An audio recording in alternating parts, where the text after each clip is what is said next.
அனைவருக்கும் வணக்கம். சைதை சட்டமன்ற தொகுதியில் மதசார்பற்ற ஜனநாயக திராவிட முன்னேற்ற கழகத்தினுடைய வேட்பாளர் அருமை சகோதரர்,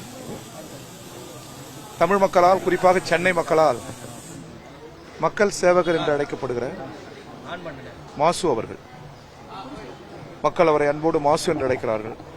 அத்தகைய மா சுப்பிரமணியம் அவர்கள் இங்கே உதயசூரியன் சின்னத்திலே போட்டியிடுகிறார்.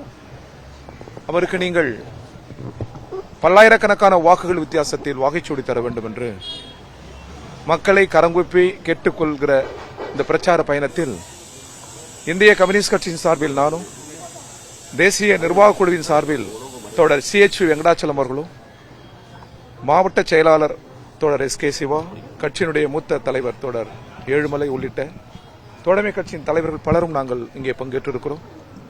செல்லும் இடமெல்லாம் தமிழ்நாட்டில் 6 தினங்கள் நான் தென் மாவட்டங்களில் சாதாரண வீதிகளில், கிராமங்களில் பயணத்தை மேற்கொண்டோம். செல்லும் இடமெல்லாம் வரலாறு காணாத வகையில் திமுக தலைமையிலான எங்கள் கூட்டணி வெற்றி பெறும் என்பதை தமிழக மக்கள் அறுதியிடுகிறார்கள். அதற்கு காரணம் எங்கள் கூட்டணி வலு மட்டுமல்ல, தமிழக அரசாங்கத்தின் நலத்திட்டம். வடக்கிலிருந்து வருகிற, டெல்லியிலிருந்து வருகிற அனைத்து ஆங்கில பத்திரிகையும் இந்தியாவிலேயே நலத்திட்டங்களில் முதல் இடத்தில் இருப்பது தமிழ்நாடு, அடுத்து கேரளா என்றுதான் சொல்லியிருக்கிறார்கள். எனவே இந்த நலத்திட்டம் எங்களுக்கு கை கொடுக்கும், நாங்கள் வாகைச்சூடுவோம். மூன்றாவது, இந்தியாவில் வேறெந்த மாநிலத்தினுடைய அரசியல் கட்சிகளும் வெளியிடாத தேர்தல் அறிக்கை, சிறந்த தேர்தல் அறிக்கை, அது பேசுபொருளாக இருக்கிறது. இவற்றால் மட்டும் நாங்கள் வெற்றி பெறுவோம் என்று சொல்லவில்லை. தமிழ் மக்களிடம் ஒரு ஒற்றுமை கலாச்சாரம் இருக்கிறது. அவர்கள் ஜாதி மத அரசியலை விரும்ப மாட்டார்கள், பதட்ட அரசியலை விரும்ப மாட்டார்கள். திருப்பரங்குன்றமே அதற்கு சாட்சி. எனவே அந்த நல்லிணக்கம் இருக்கிறதல்லவா, அதுதான் தமிழக முதல்வர் முன்வைத்திருக்கிற தமிழகம் வெல்லும் என்கிற முழக்கம். அது பெரும் போர் முழக்கம், தமிழ்நாட்டின் உரிமைக்கான முழக்கம் அல்ல.